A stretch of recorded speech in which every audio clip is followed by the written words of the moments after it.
পশ্চিম বর্ধমান জেলার আসানসোলে 2024 শ্রমিক মেলার উদ্বোধন হয় রবিবার।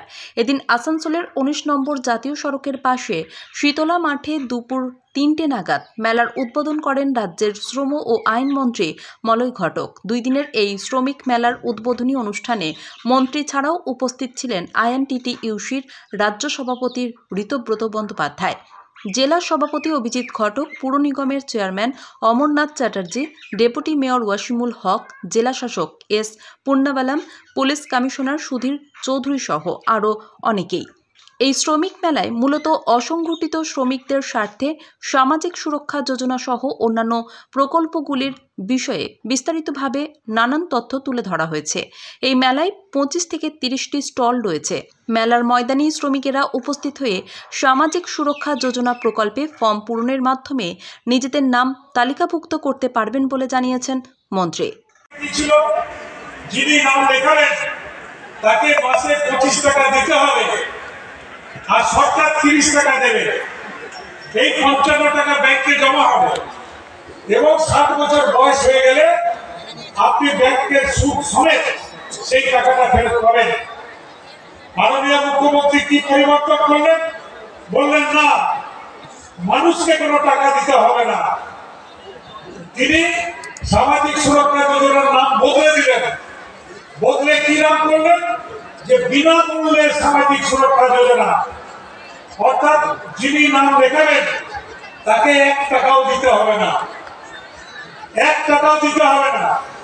তিনি খালি নামটা লেখাবেন, তার ব্যাংকের অ্যাকাউন্টে প্রতি মাসে 55 টাকা করে জমা হবে। টাকাটা কে দেবে? টাকাটা পুরোপুরি রাজ্য সরকার দেবে। টাকাটা পুরোপুরি মমতা ব্যানার্জি দেবেন এবং 60 বছর বয়স হয়ে গেলে প্রায় 2,80,000 টাকার বেশি টাকা আপনি পাবেন। প্রভিডেন্ট ফান্ড যেমন আপনাদের নেই, তেমনি এটাই হচ্ছে সামাজিক সুরক্ষা যোজনা, আপনাদের একটা প্রভিডেন্ট ফান্ড। তাই যারা নাম লেখাননি, এই মেলাতেও আমরা ক্যাম্প করেছি। সেই ক্যাম্পে আগামীকাল পর্যন্ত এই মেলা চলবে এবং সেই ক্যাম্পে লাইন দিয়ে আপনারা নিজেদের নাম নথিভুক্ত করুন। সুবিধাগুলো আজকে তারা দিচ্ছেন।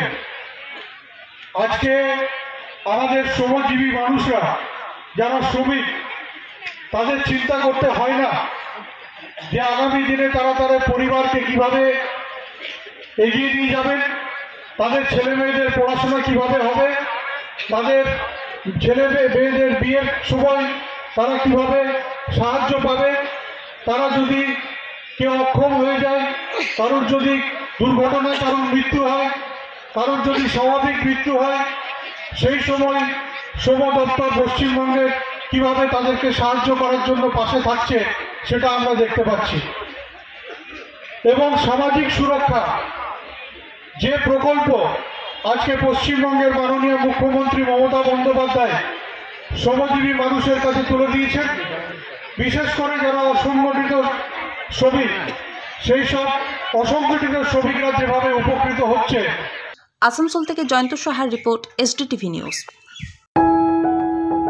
जब जीवन की हो नई शुरुआत तो श्री बालाजी फैशन है आपके साथ। ब्राइडल एथनिक वेयर के लिए आसनसोल में जाना माना नाम श्री बालाजी फैशन। दुल्हन के लिए खूबसूरत रंगों का लहंगा और आकर्षक गाउन, दुल्हन की बहन को खूबसूरत बनाए लहंगा फ्रॉक, दुल्हे के लिए मान्यवर के विविध रंगों वाले sherwani ethnic wear, fashionable men's suit से मिले दुल्हे के भाई को नया लुक, वेडिंग और पार्टी के लिए कढ़ाईदार बनारसी और सिल्क साड़ियाँ। तो देर किस बात की, आज ही आए श्री बालाजी फैशन, हर घर की पसंद, GT road opposite Subhash cinema, Asansol.